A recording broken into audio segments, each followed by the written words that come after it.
जय गुरुदेवाय नमः। जय श्री कृष्णा। आज हम आपको श्रीमद् भागवत रहस्य का 10वां अध्याय का आगे का भाग सुनाएंगे। अब रास का अर्थ भी जान लेते हैं। परमात्मा रस रूप है।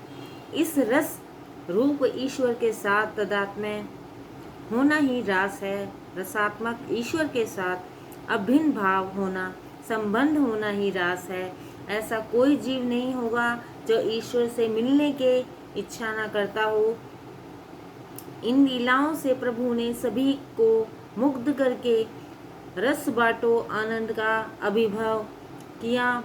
भागवत में टीकाकार विश्वनाथ चक्रवर्ती 13वें 14वें अध्याय में लीला में तन्मय हो गए हैं। उनका कहना है कि यह तो सर्वोदय लीला है। प्रभु ने सबको समान रूप से आनंद दिया है। श्री कृष्ण ने आज जब बालकों और बछड़ों का रूप धारण किया है तो वे गोपियां और गायें बालकों और बछड़ों को पहले से अधिक प्यार करने लगी।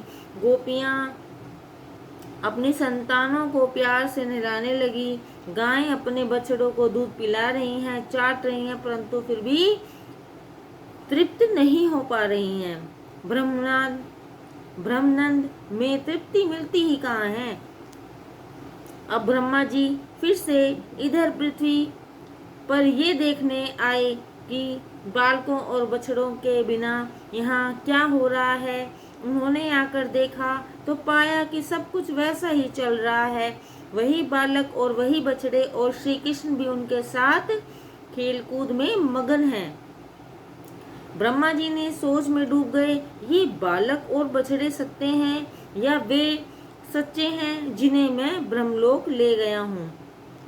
किसी अन्य के साथ खेलने वाला दुखी होता है। ज्ञानी पुरुष अपने आत्मस्वरूप में ही रामायण रहते हैं।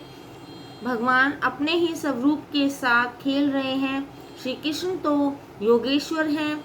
अब भगवान श्री कृष्ण ने एक और लीला करने का विचार किया। उन्होंने ब्रह्मा जी का रूप धारण किया और सेवकों से कहा, आजकल एक नकली ब्रह्मा बनकर इधर उधर घूमता रहता है। वह यदि वहाँ आ जाए तो उसकी भली भांति मरम्मत कर देना। सोच में डूबे ब्रह्मा जी जब ब्रह्मलोक में पहुँचे तो सेवकों ने उनकी मरम्मत करनी शुरू कर दी। तू तो नकली ब्रह्मा बनकर यहाँ वहाँ घूम रहा है, असली ब्रह्मा तो राजप्रसाद में बैठा हुआ है। तब ब्रह्मा जी ने आंखें बंद करके ध्यान अवस्था होकर देखा तो अपने सिंहासन पर श्री कृष्ण को विराजमान देखा। सभी बाल और बछड़ों में भी उन्हीं को पाया। उन्हें ब्रह्म का दर्शन हुआ। कहाँ ब्रह्मा जी श्री कृष्ण की परीक्षा लेने चले थे, परंतु स्वयं उन्हीं की परीक्षा हो गई। कृष्ण में नारायण स्वरूप का दर्शन हुआ। मेरे नारायण ही श्री कृष्ण का रूप लेकर आए हैं। ब्रह्मा जी स्तुति करने लगे। ब्रह्मा जी की वह स्तुति बड़ी अद्भुत है। व्यास जी ने इसे 4 वेद एकत्र कर दिए हैं।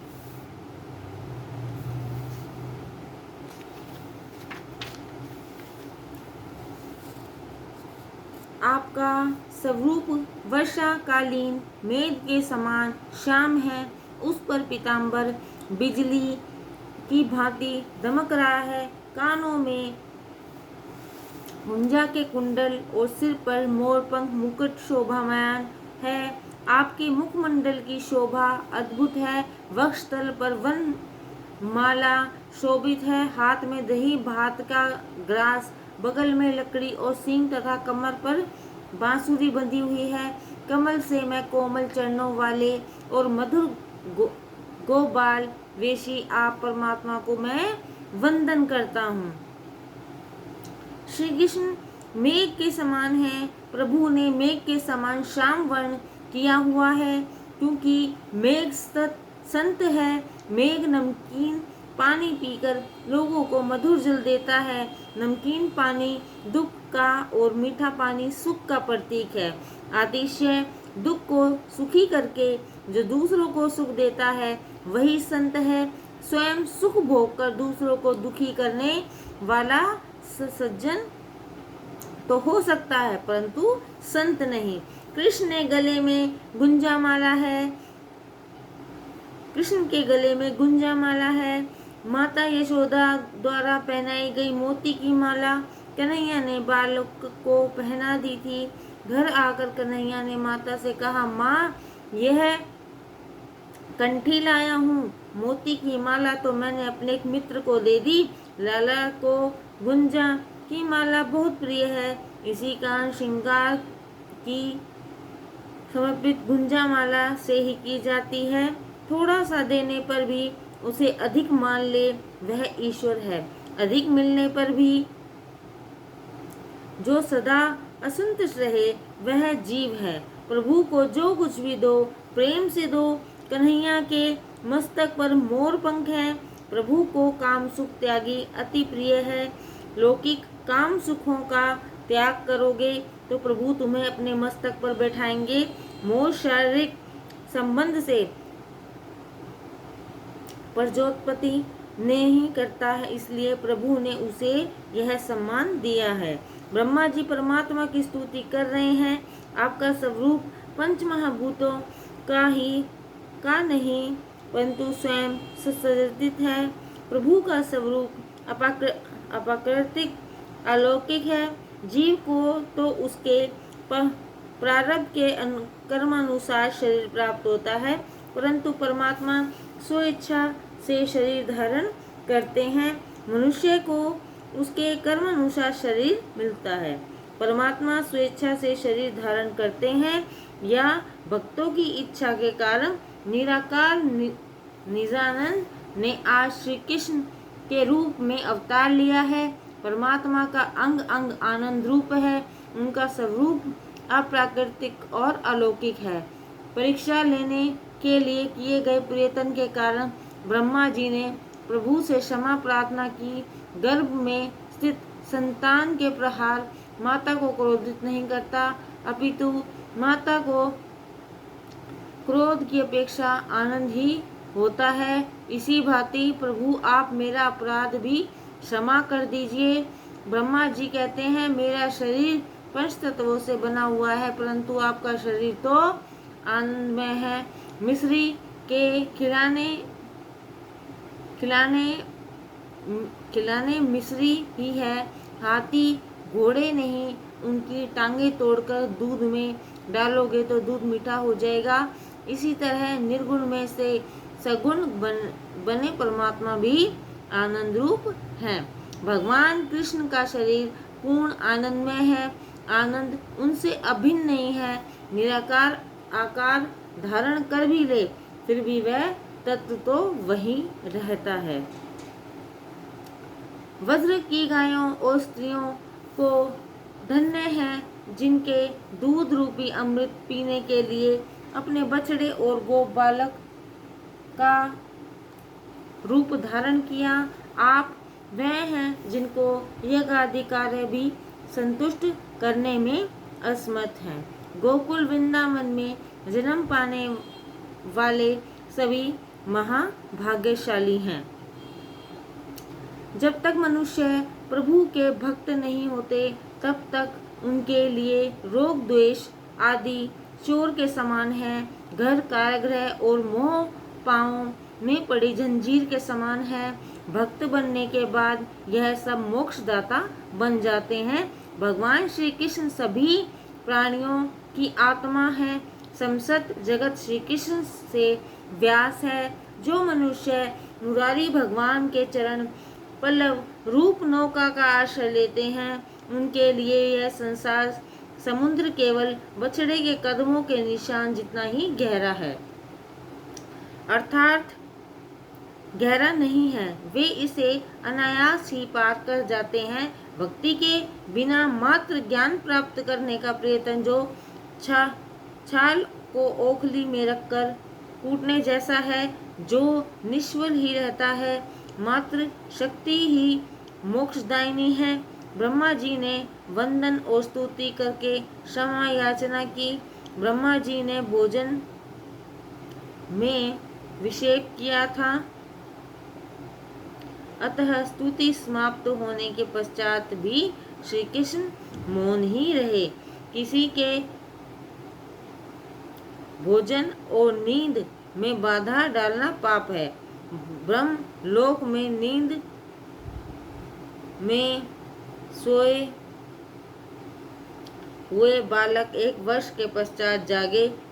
उन्होंने सोचा कि लीला आज ही समाप्त हुई है। यह लीला 1 वर्ष तक चली, इसलिए वे अगासुर के वध की कथा अपनी माताओं को जल्दी नहीं बता पाए।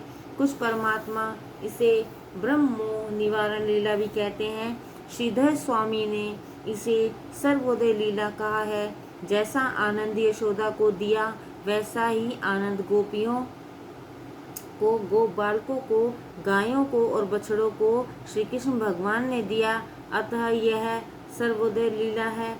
साधना करने से चित्त शुद्धि होती है और बाद में ईश्वर की प्राप्ति। श्री कृष्ण परमात्मा का पूर्ण स्वरूप है, अतः सभी शक्तियों का प्रकट हुआ है। अन्य सभी अवतार अंशावतार हैं, किंतु राम और कृष्ण अवतार पूर्ण अवतार है। नरसिंह अवतार में क्रिया शक्ति प्रकट हुई है और ज्ञान शक्ति गुप्त रही थी। अन्य अवतारों में मात्र एक शक्ति प्रकट हुई थी और अन्य शक्तियाँ गुप्त रही थी। श्री कृष्ण ने प्रत्येक लीला में एक देव का पराभव किया। वत्स लीला में ब्रह्मा जी का अभिमान नष्ट किया। गोवर्धन लीला में इंद्र का और रास लीला में कामदेव को पराजित किया। एक दिन कन्हैया ने कहा, माँ अब मैं बड़ा हो गया हूँ, गायों को चराने के लिए ले जाऊं। यशोदा ने कहा, अभी तो तू छोटा है, जरा सा बड़ा हो जा, फिर अच्छा सा मुहूर्त देखकर मैं तुझे गोपाल बनाऊंगी। इतने में वहाँ शांडिल्य ऋषि का आगमन हुआ और यशोदा ने कन्हैया का जन्माक्षर देकर उसको गोपाल बनाने के लिए मुहूर्त रखा। तब ऋषि ने कार्तिक मास के शुक्ल पक्ष की अष्टमी का मुहूर्त बताया। कन्हैया उस दिन गोपाल बनने वाला था। उसे गोपाल बनने का इतनी उतावली से इंतजार था कि उसकी नींद ही गायब हो गई। कन्हैया ने कहा, माता मुझे गायों से बहुत प्यार है, मैं इनकी पूजा करूँगा। कन्हैया ने गायों की पूजा की तो उनको बड़ा आनंद आया, क्योंकि उनका स्वामी अब उनकी पूजा कर रहा था। गांव को फूल माला पहनाई, मिठाई खिलाई। गायों ने आशीर्वाद दिया, हमारे लाला की जय जयकार हो। यदि प्रभु ने संपत्ति दी है तो गायों का पालन अवश्य करो। आज के धनवान लोग घर में कुत्ते पालते हैं और उन्हें अपने साथ रखकर बैठाकर घुमाने भी जाते हैं। ऐसे लोगों के लिए यही कहा जाएगा कि अपने अगले जन्म की तैयारी कर रहे हैं। कुत्ते से यदि अधिक प्यार किया जाएगा तो मृत्यु के समय उसमें वासना ही रह जाएगी और अगले जन्म में कुत्ते की योनि में जन्म लेना पड़ेगा। कुत्ते का तिरस्कार मत करो, उसे रोटी भी खिलाओ, परंतु उसके पीछे पागल मत बनो। गाय में भी सभी देवों का वास है। गायों की सेवा करने में अब मृत्यु टल जाती है। उसकी पूजा करने का तात्पर्य यही है कि उसे भरपेट खिलाना पिलाना। खाली तिलक कर देने से पेट कैसे भरेगा? गाय तो विज भक्त है।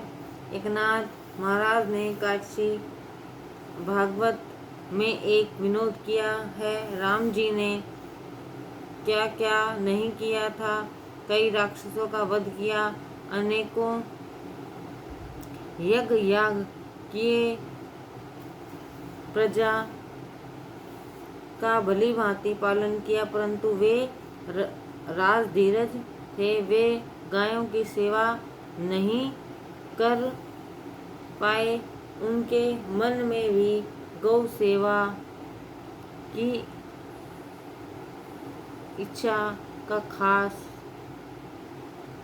का वास रह गया। अतः वे कृष्ण अवतार धारण कर गायों की सेवा करने आए।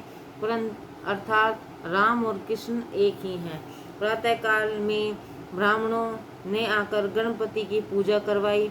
कृष्ण पूर्ण पुरुषोत्तम है, अतः धर्म की सभी मर्यादाओं का पालन करते हैं। गायों को पूजा करके उनकी प्रदक्षिणा की। यह तो कृष्ण का पोखंड अवस्था है। शांडिल्य ऋषि की आज्ञा होने पर कन्हैया ने माता को प्रणाम किया। यशोदा की आंखों से खुशी के आंसू बह निकले। कन्हैया ने रोने का कारण पूछा तो यशोदा ने कहा, तू सुबह से गायों को लेकर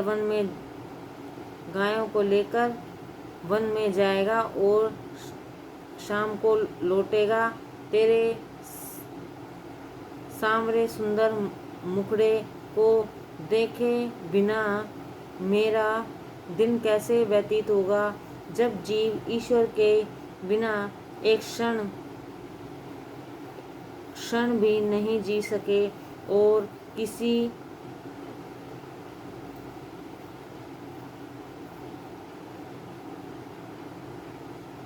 एकनाथ महाराज ने एकादनाथ जी भागवत में एक विनोद किया है। राम जी ने क्या क्या नहीं किया था। कई राक्षसों का वध किया, अनेकों यज्ञ याग किए, प्रजा का भली भांति पालन किया, परंतु वे राजधिराज थे तो गायों की सेवा नहीं कर पाए। उनके मन में गौ सेवा की इच्छा का वास रह गया। अतः वह कृष्ण अवतार धारण कर गायों की सेवा करने आए। अर्थात राम और कृष्ण एक ही हैं। प्रातःकाल में ब्राह्मणों ने आकर गणपति की पूजा करवाई। कृष्ण पूर्ण पुरुषोत्तम है, अतः धर्म की सभी मर्यादाओं का पालन करते हैं। गायों की पूजा करके उनकी प्रदक्षिणा की है कि यह तो कृष्ण का पौंडो अवस्था है। शांडिल्य ऋषि की आज्ञा होने पर कन्हैया ने माता को प्रणाम किया। यशोदा की आंखों से खुशी के आंसू बह निकले। कन्हैया ने रोने का कारण पूछा तो यशोदा ने कहा, तू सुबह से गायों को लेकर वन में जाएगा और शाम को लौटेगा। तेरे सवेरे सुंदर मुखड़े को देखे बिना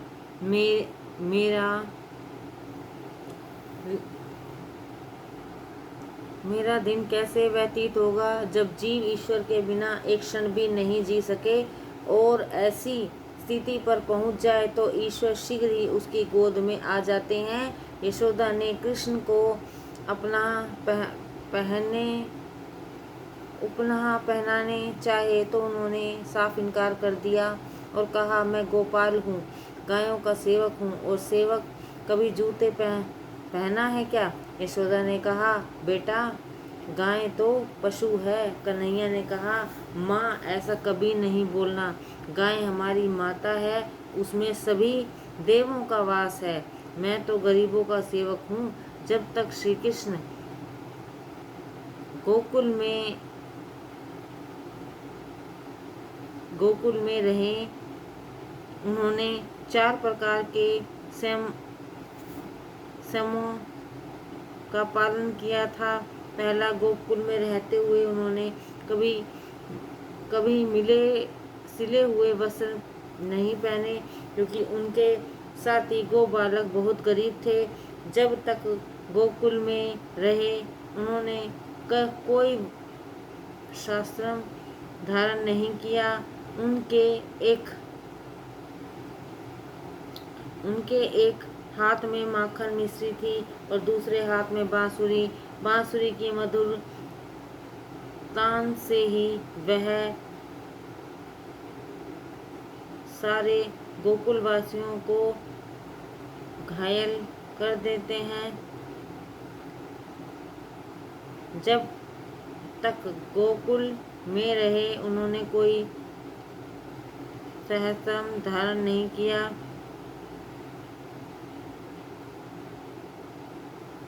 बांसुरी की मधुर तान से ही वह सारे गोकुलवासियों को घायल कर देते थे। उन्होंने अपने सिर केश कभी नहीं उतारे। गोकुल का कन्हैया प्रेम मूर्ति है।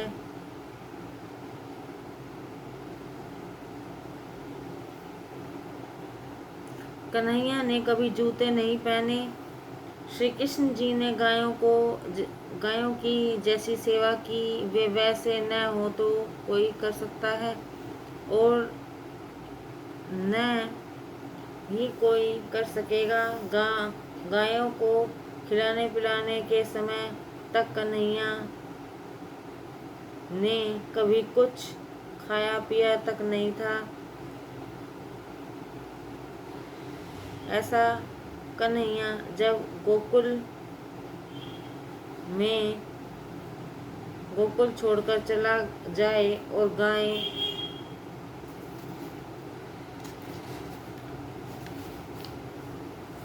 आंसू बहाने लगे, तो इसमें आश्चर्य ही क्या है। पशु होने के पश्चात भी सभी गायें श्री कृष्ण के पास ही रहना चाहती थी। कन्हैया अपने पीताम्बर से ही गायों को पोसता था और अपनी मिठाई भी उन्हें ही खिला देता था। माता कभी पूछती तो कहता था, मुझे गाय बहुत प्यारी है, उनके खाने से पहले मुझे आनंद मिलता है। अब धनिकानुसार वध की लीला का वर्णन। ताल वन में एक राक्षस गधे के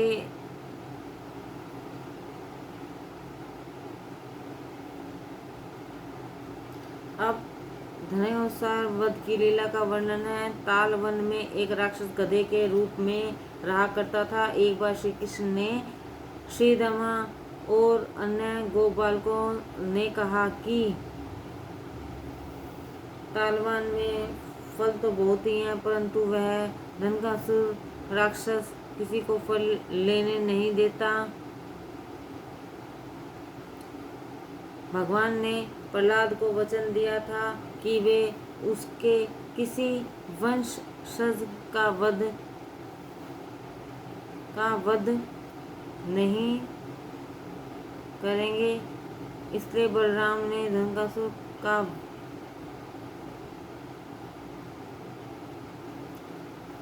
वन में फल सड़ गए पर किसी को खाने न दे, वही धनकासुर है। अपने पास बहुत कुछ होते हुए भी जो किसी को कुछ भी नहीं दे, वही धनकासुर है। गधा है, दे को ही सर्वस्व मानने क्षति संग्रह करने वाला धनकासुर ही है। धनिकानुसार तालवन का मालिक तो नहीं था, परंतु वर्षों से वर्षों से वहाँ रहने के कारण जवान उस पर कब्जा कर लिया था। कई लोग सार्वजनिक संस्थाओं का वही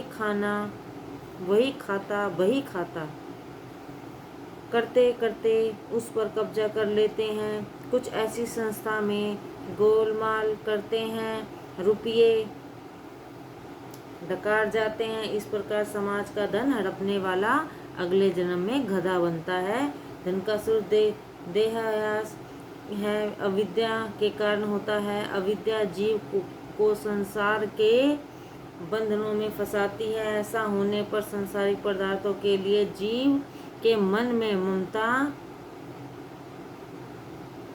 राग, द्वेष आदि उत्पन्न होते हैं। जब तक अविद्या नष्ट नहीं होती तब तक संसार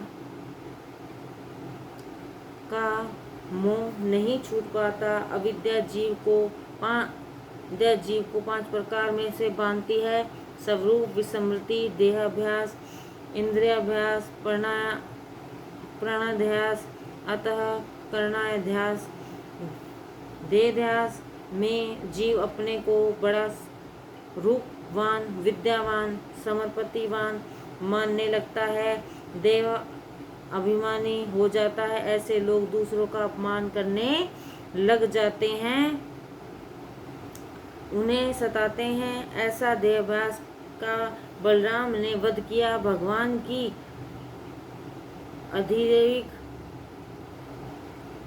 अधिदैविक शक्ति से ही देहाभ्यास को मारा जा सकता है। अब कालिया दमन प्रसंग आता है।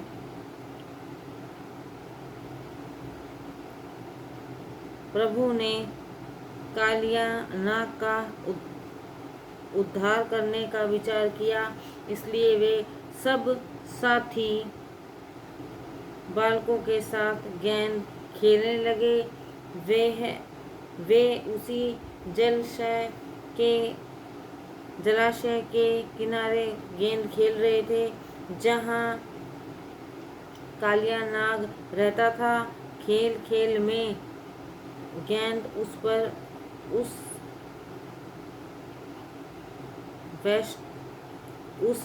जलाशय में जा गिरी। बालकों ने कहा, लाला, इस जलाशय में कालिया नाग रहता है, इसलिए इसका पानी भी कोई नहीं पीता है। भगवान जलाशय में कूद पड़े। कालिया नाग उन्हें डसने लगा।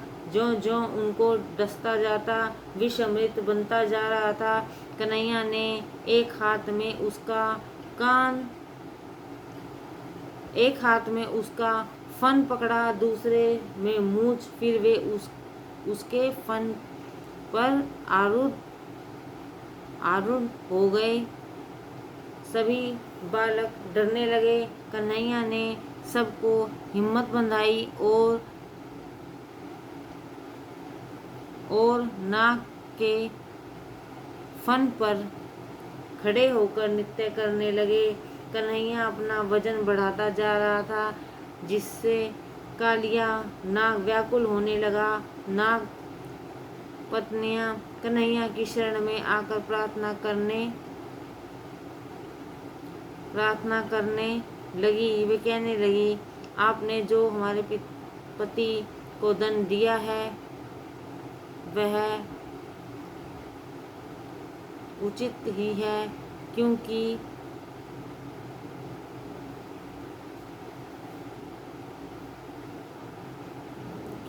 वह कहने लगी, आपने जो हमारे पति को दंड दिया है वह उचित ही है, क्योंकि इससे दुर्जन के पाप का नाश होगा। आप तो कर्मानुसार दंड देते हैं।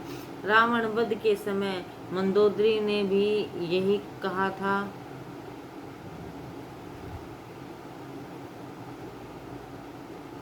उसने रामचंद्र जी से प्रार्थना करते हुए कहा था, मेरे पति के कुकर्म ही इस हीन दशा के कारणभूत है।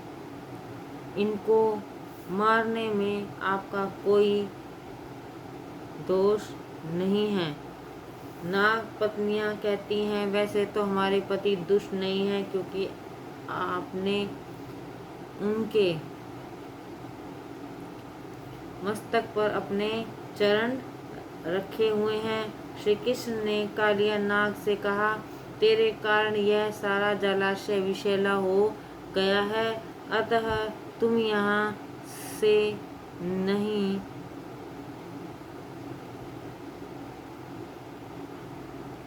जय श्री कृष्ण, जय गुरुदेव।